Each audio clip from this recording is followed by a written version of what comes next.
Hello everyone, welcome back to our YouTube channel NJ Classes.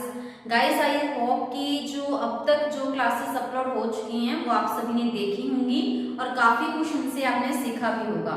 Guys, आज हम start करने जा रहे हैं केमिस्ट्री का चैप्टर और चैप्टर का नेम जैसा कि आपने पीछे देख ही लिया होगा, chemical bonding and molecular structure.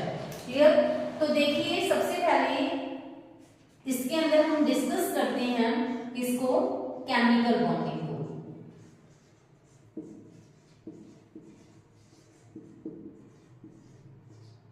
ठीक है, सबसे पहले हम केमिकल बॉन्डिंग को रीड करेंगे, आफ्टर दैट हम देखेंगे मॉलिक्यूलर स्ट्रक्चर को। तो देखिए, केमिकल बॉन्डिंग होती क्या है। तो देखो, जब भी हम केमिकल बॉन्डिंग की बात करते हैं ना, तो सबसे पहले जो चीज हमारे माइंड में आती है ना, वो क्या है? एटम। ठीक है, तो जैसा आप सभी को पता ही है, आप पढ़ के आए हो पहले ही कि जो एटम होता है ना, उसके अंदर बेसिकली कितने पार्ट्स होते हैं? 2 पार्ट्स होते हैं। ठीक है, एटम के अंदर कितने पार्ट्स होते हैं? 2 पार्ट्स। कौन कौन से? देखिए, फर्स्ट है हमारे पास न्यूक्लियस। क्लियर? सेकंड वन है शेल्स। ठीक है, जैसे अगर मैं एटम को रिप्रेजेंट करूं, ये Na किसका सिंबल होता है हमारे पास? सोडियम एटम का। ठीक है, और अगर मैं रिप्रेजेंट करूं तो सेंटर में हम किसको रिप्रेजेंट करेंगे? न्यूक्लियस को, और बाहर हम किसको रिप्रेजेंट करेंगे? शेल्स को। ठीक है, और ये हमारे पास क्या हो जाएंगे? इलेक्ट्रॉन्स। ये शेल्स है ना बाहर, इन शेल्स के अंदर क्या प्रेजेंट होते हैं? इस तरह से इलेक्ट्रॉन। तो जैसा कि हमें पता है ना कि सोडियम का एटॉमिक नंबर 11 है, एटॉमिक नंबर 11 है, तो इसके अंदर इलेक्ट्रॉन्स भी कितने होंगे? 11 ही होंगे। ठीक है, तो इस शेल के अंदर 2 रिप्रेजेंट कर दिए, और यहाँ पे कितने होंगे? 8, और बाहर वाले शेल में 1। ठीक है, तो ये क्या है हमारे पास? शेल्स। और सेंटर में ये क्या है? न्यूक्लियस।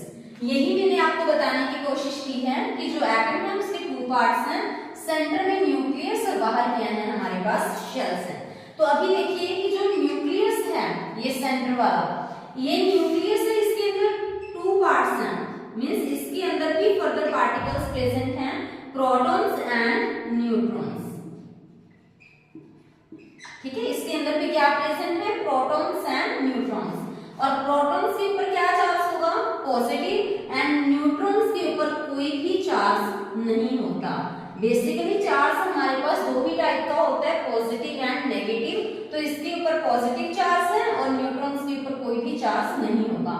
जो शेल्स हैं, शेल्स के अंदर बेसिकली क्या प्रेजेंट होते हैं? इलेक्ट्रॉन्स, और इलेक्ट्रॉन्स के ऊपर गाइस क्या चार्ज होगा? Negative charge. तो आई थिंक इतना आपको क्लियर हो गया होगा कि एटम के अंदर सेंटर में न्यूक्लियस, न्यूक्लियस के अंदर प्रोटॉन्स रहेंगे, न्यूट्रॉन्स रहेंगे, प्रोटॉन के ऊपर पॉजिटिव चार्ज, न्यूट्रॉन्स के ऊपर कोई चार्ज नहीं होता, और इलेक्ट्रॉन के ऊपर बेसिकली क्या चार्ज होता है? नेगेटिव चार्ज होता है। क्लियर? तो अभी देखिए कि जो एटम्स है ना, एटम्स अकेले रहना पसंद नहीं करेंगे, एटम्स हमेशा किसी दूसरे एटम के साथ जुड़कर रहना पसंद करते हैं। ठीक है, तो ये वाले जो एटम्स है ना, ऐसे बहुत सारे एटम्स आपस में क्या हो जाएंगे? कंबाइन हो जाते हैं, और कंबाइन होकर वो क्या बनाएंगे? मॉलिक्यूल बनाते हैं। क्लियर है? जो ये एटम्स हैं वो आपस में कंबाइन होंगे, और कंबाइन होकर वो क्या बनाएंगे? मॉलिक्यूल। जैसे मैंने ले लिया, ये भी एक एटम है और ये भी एक एटम है। ठीक है, इन एटम्स ने आपस में मैंने नेम दे दिया, this is atom A and this is atom B. Clear? तो ये एटम्स आपस में कंबाइन हो जाएंगे ऐसे, इस तरह से। तो इस तरह से ये एटम आपस में क्या हो गए? कंबाइन हो गए। तो ये एटम है, ये भी एटम है, ये भी एटम है, और इन्होंने जुड़ के आपस में क्या बनाया? अगर ये कंबाइन हो गए, कंबाइन होकर इन्होंने आपस में क्या बनाया? मॉलिक्यूल बनाया। तो जो ये है ना ए बी, ये क्या बन गया, एक मॉलिक्यूल बन गया। तो इट मींस एटम हमेशा कंबाइन होकर क्या बनाते हैं, मॉलिक्यूल बनाते हैं। क्लियर हो गया होगा आई थिंक। अच्छा देखिए प्रीवियस स्लाइड में हमने ये पढ़ा था कि जो एटम्स कंबाइन होकर मॉलिक्यूल बनाते हैं, जैसे कि ये एटम ए लिया था हमने और ये एटम बी लिया था, ठीक है। ये एटम्स थे और इन्होंने आपस में कंबाइन होकर क्या बनाया था,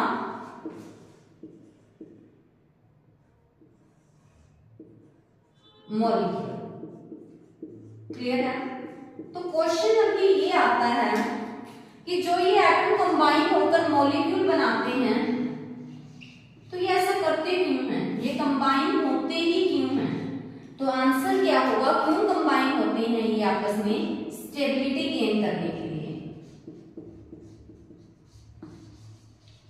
क्योंकि जैसे मान लीजिए NaCl एक कंपाउंड है, आयनिक कंपाउंड है, तो वो आपस में सोडियम और क्लोरीन क्यों कंबाइन हुए, स्टेबिलिटी गेन करने के लिए। क्योंकि सोडियम ने इलेक्ट्रॉन दिया और क्लोरीन ने इलेक्ट्रॉन लिया, तो उन्होंने आपस में इलेक्ट्रॉन का क्या किया, ट्रांसफर किया, जिसकी वजह से दोनों को अपनी स्टेबिलिटी गेन हुई और उन्होंने आपस में कैसा बॉन्ड बना दिया, आयनिक बॉन्ड बना दिया, ठीक है। तो इस तरह से हम कह सकते हैं कि कोई भी एटम कंबाइन होते हैं तो क्यों होते हैं, वो स्टेबिलिटी गेन करने के लिए।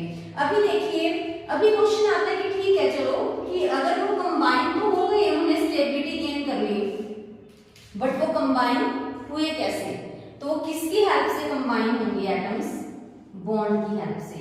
जैसे ए है बी है ना, तो ए बी के बीच में यहाँ कुछ तो होगा जिसकी वजह से यहाँ पे क्या हुआ, ये आपस में कंबाइन हुए, तो यहाँ पे क्या बन रहा है, बॉन्ड बन रहा है, ठीक है। तो ए और बी आपस में कंबाइन हुए, ये तो एटम्स थे बट इन्होंने कंबाइन होकर मॉलिक्यूल बनाया, क्योंकि इनके बीच का क्या बन रहा है, यहाँ पे एक बॉन्ड बन रहा है। तो एक्चुअल में बॉन्ड है क्या, बॉन्ड एक अट्रैक्शन है जो कि ए और बी को इकट्ठे कर रही है ना। तो इट मींस हम कह सकते हैं कि bond is nothing but it is a force of attraction, कि ये फोर्स ऑफ अट्रैक्शन है, किसके बीच की अट्रैक्शन है, ये एटम्स के बीच की, ठीक है। कि यहाँ पे जो बॉन्ड बन रहा है जिसकी वजह से दो एटम्स आपस में क्लोज आ रहे हैं, तो इसी वजह से हम कह सकते हैं कि यहाँ पे क्या बना है, बॉन्ड बना है। क्लियर है इतना सभी को। अभी देखिए कि जब एटम्स ने कंबाइन हुए with the help of bond और उन्होंने मॉलिक्यूल बनाया, तो यानी कि जब भी मॉलिक्यूल बनता है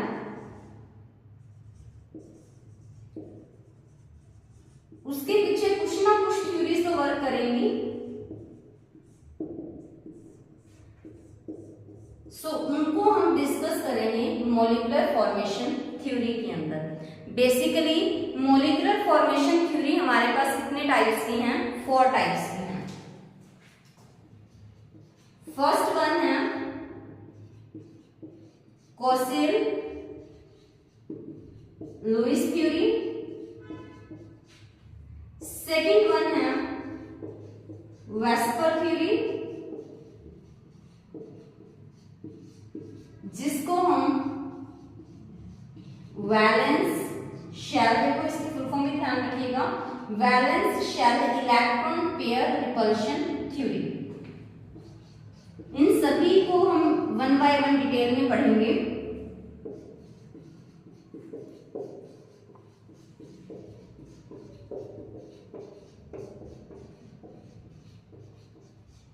क्लियर है, valence shell electron pair repulsion theory. Third one है हमारे पास BBT, यानी कि बैलेंस बॉन्ड थ्योरी।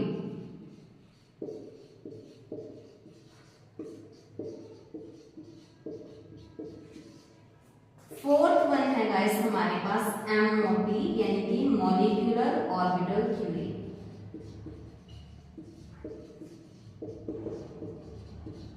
तो ये 4 थ्योरीज हैं किसकी, molecular formation theory. First one Kossel Lewis theory, second one है वेस्पर थ्योरी, थर्ड है हमारे पास BBT theory and fourth one है हमारे पास MOT, that is molecular orbital theory.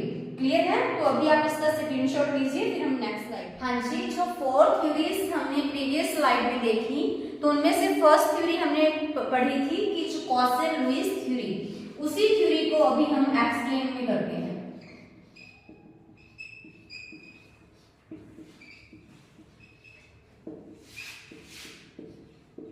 इसको कॉसेल लुईस अप्रोच भी कह दिया जाता है।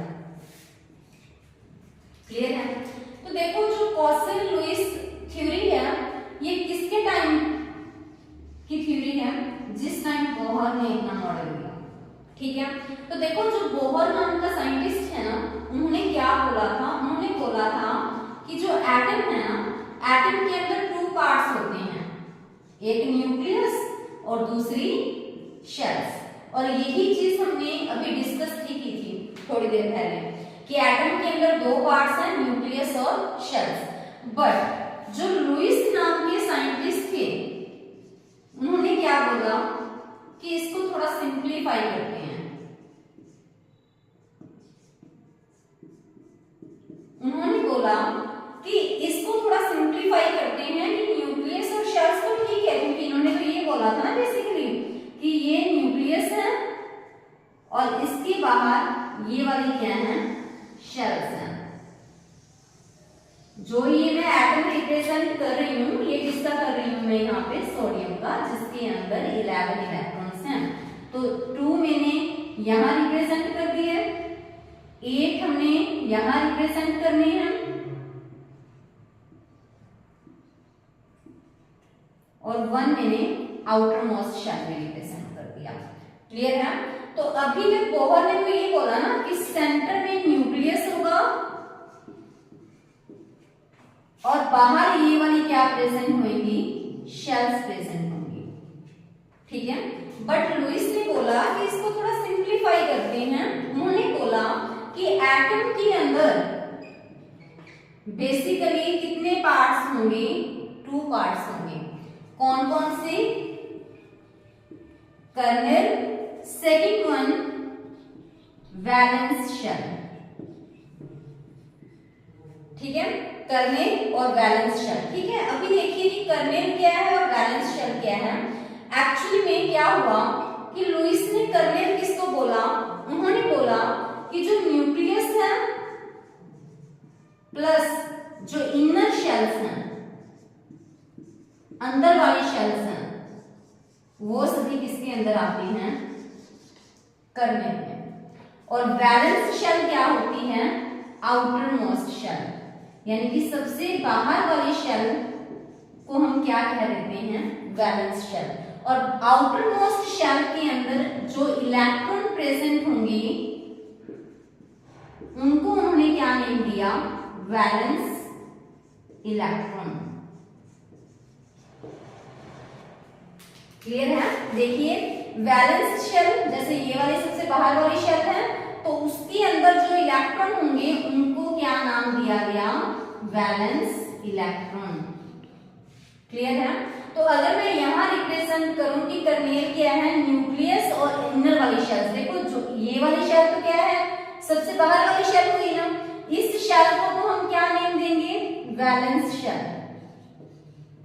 इस शेल को हम क्या नेम देंगे? Valence shell. बट न्यूक्लियस और ये क्या है? अंदर वाली शेल्स हैं, जिसके अंदर मैं रफ आउटलाइनिंग कर रही हूँ। देखो फिलिंग कर रही है ना उसके अंदर, तो ये वाली क्या है? जिसके अंदर अभी अभी मैंने फिलिंग की है, तो ये वाला सारा पार्ट क्या है? Kernel part. ठीक है, तो अभी देखिए कॉसेल लुईस थ्योरी के अंदर क्या पढ़ा अभी हमने कि बोहर ने तो ये बोला था कि सेंटर में न्यूक्लियस और बाहर शेल्स होंगी, जैसे कि K shell, L shell, M shell, N shell. But Lewis ने बोला कि थोड़ा सिंपली इसको रिप्रेजेंट करेंगे कि इसके अंदर सिर्फ 2 पार्ट्स होंगे, कर्नेल और वैलेंस शेल। वैलेंस शेल सबसे बाहर वाली शेल और उसके अंदर जो इलेक्ट्रॉन होंगे वो क्या होंगे? Valence electron. जैसे कि इन केस ऑफ सोडियम बाहर वाली शेल में कितने इलेक्ट्रॉन हैं? 1, तो वही हमारे पास क्या होंगे? वैलेंस इलेक्ट्रॉन होंगे। क्लियर? तो इन्होंने क्या बोला कि जो कर्नेल है वो क्या है कि सेंटर में न्यूक्लियस, उसको तो हमने लेना ही लेना है। जो इनर वाली शेल्स हैं वो मिलके क्या बनाते हैं? कर्नेल बनाते हैं, जिसको मैंने यहाँ पे थोड़ा शेडेड पार्ट में रिप्रेजेंट किया।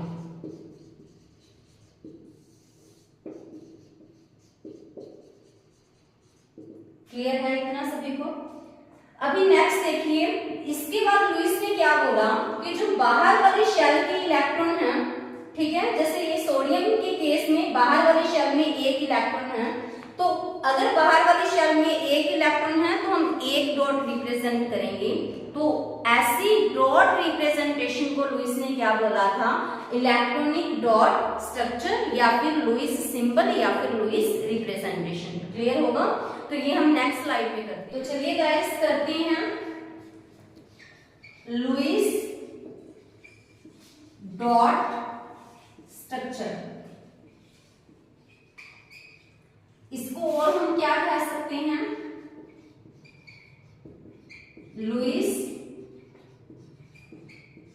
सिंबल्स, और हम क्या कह सकते हैं इसको, Lewis representation,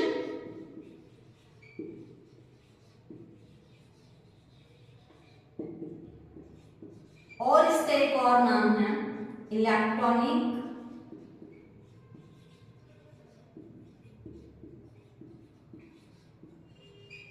dot structure. Clear है? तो इस टॉपिक को अभी हम डिस्कस करेंगे कि एक्चुअल में इस टॉपिक में है क्या। ठीक है? तो अभी देखिए कि जो लुईस नाम का पर्सन था ना, उन्होंने क्या किया, उन्होंने बोला कि किसी भी एटम की आउटर मोस्ट शेल के अंदर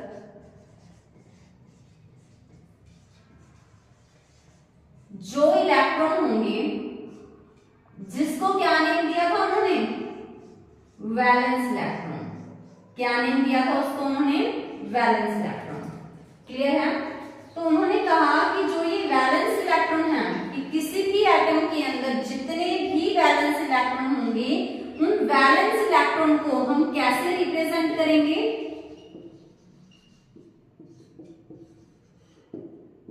किसकी फॉर्म में रिप्रेजेंट करेंगे, डॉट की फॉर्म में, इस तरह से।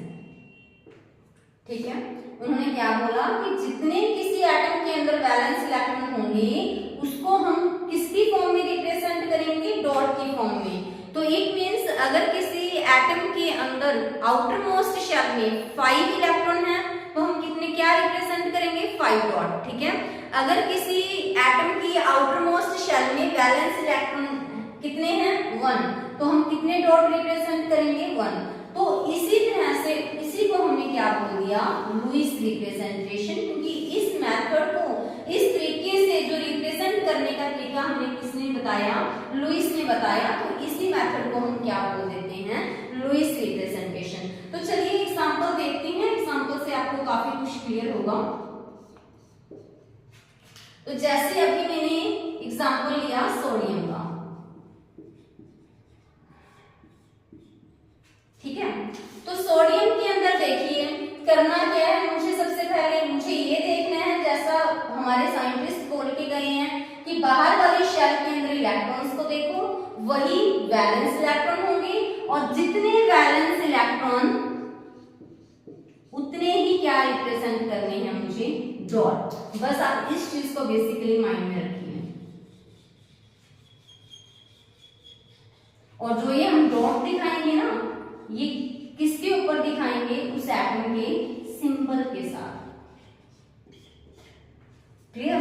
तो अभी देखिए सोडियम है, सोडियम का एटॉमिक नंबर कितना है, 11। सो एक न्यूट्रल एटम है, जितना एटॉमिक नंबर, उसके अंदर नंबर ऑफ इलेक्ट्रॉन्स भी कितने होंगे, 11 होंगे। तो इसकी कॉन्फ़िगरेशन राइट कीजिए, क्या बनेगी, 1s2 2s2 2p6 3s1। Clear है? तो अभी देखिए ये फर्स्ट शेल है, ये किसके अंदर आएंगे, सेकंड शेल, और ये क्या है, थर्ड शेल। तो सबसे बाहर वाली शेल के अंदर बोला था मैंने आपको, तो सबसे बाहर वाली शेल क्या है, ये है ना। तो सबसे बाहर वाली शेल ये है, तो इसके अंदर कितने इलेक्ट्रॉन हैं, 1। ठीक है? तो देखो टोटल मुझे 11 ही इलेक्ट्रॉन रिप्रेजेंट किए हैं, 2 2 4 6 10 प्लस 1 11। सो सबसे बाहर वाली शेल के अंदर कितने इलेक्ट्रॉन्स हैं, 1 है ना। तो इट मींस यहाँ पे वैलेंस इलेक्ट्रॉन कितने हुए, 1। तो मैंने यहाँ पे सोडियम के ऊपर कितने डॉट रिप्रेजेंट करने हैं, 1 डॉट। तो ये क्या हो गया इसका इलेक्ट्रॉनिक डॉट स्ट्रक्चर, यानी कि लुईस स्ट्रक्चर। क्लियर है? नेक्स्ट देखिए, नेक्स्ट हम एग्जांपल लेके चलते हैं क्लोरीन का। तो क्लोरीन के अंदर देखिए आप, क्लोरीन का एटॉमिक नंबर कितना होगा 17। एटॉमिक नंबर 17 है तो इलेक्ट्रॉन्स कितने होंगे वहां पे 17 होंगे। तो अभी आप देखिए कॉन्फ़िगरेशन नोट कीजिए इसकी 1s2। आप सभी भी अपनी अपनी रफ नोटबुक पे कर सकते हो, क्योंकि जैसे कि आप ये वीडियो लेक्चर्स देखते हो तो साथ साथ आप अपनी रफ नोटबुक या नोट्स बनाने वाली नोटबुक जरूर लेके बैठा करो, क्योंकि साथ साथ नोट्स करते जाया करो। 2p6 आगे 3s2, तो देखिए कितने इलेक्ट्रॉन्स हो चुके हैं 2 4 6 10 12। आगे क्या आएगा, हमारे पास तो 17 है ना, तो हम क्या रिप्रेजेंट करेंगे 3p5। तो अभी देखिए सबसे बाहर वाली शेल क्या होगी हमारे पास यहाँ पे थर्ड शेल ना, तो कितने इलेक्ट्रॉन्स हैं यहाँ पे टोटल बाहर वाली शेल में 7। तो यहाँ पे 7 वैलेंस इलेक्ट्रॉन हैं, तो हम क्या रिप्रेजेंट करेंगे 7 डॉट को रिप्रेजेंट करेंगे। तो क्लोरीन के ऊपर मैंने कितने डॉट दिखाए 7। तो ये किसका स्ट्रक्चर हो गया क्लोरीन का इलेक्ट्रॉनिक डॉट स्ट्रक्चर। क्लियर है इतना सभी को। सो आपके लिए होमवर्क में आपको क्या करना है, आपको इलेक्ट्रॉनिक डॉट स्ट्रक्चर बनाने हैं किसके phosphorus, second one fluorine, third है मैग्नीशियम। देखो बिल्कुल बेसिक से स्टार्ट कर रहे हैं हम, सो दैट आपको चीजें क्लियर होती चले, है ना। बिल्कुल बेसिक से एडवांस लेवल तक ही हम करेंगे कवर। क्लियर है, तो ये आपको होमवर्क में करना है, और नेक्स्ट डे जब भी केमिस्ट्री की क्लास होगी तो उससे पहले आपको ये कर लेना है। और क्वेश्चंस के लिए आप एनजे क्लासेस के नेम से टेलीग्राम ग्रुप है उसके अंदर ज्वाइन करना ना भूलें, क्योंकि क्वेश्चन जैसे आज अगर ये क्लास है तो पेंडिंग डेज में जो इनके क्वेश्चंस हैं वो आपको उसी टेलीग्राम ग्रुप के अंदर ही प्रोवाइड किए। आई होप गाइस कि आप सभी को कंटेंट अच्छा लग रहा होगा और आपने बहुत कुछ इनसे सीखा भी होगा। गाइस जो आपके फ्रेंड सर्कल में जो भी कैंडिडेट इनकी तैयारी कर रहे हैं तो जरूर इन वीडियोस को उनके साथ शेयर कीजिएगा, सो दैट उन बच्चों का भी फायदा हो इसकी। Thank you, have a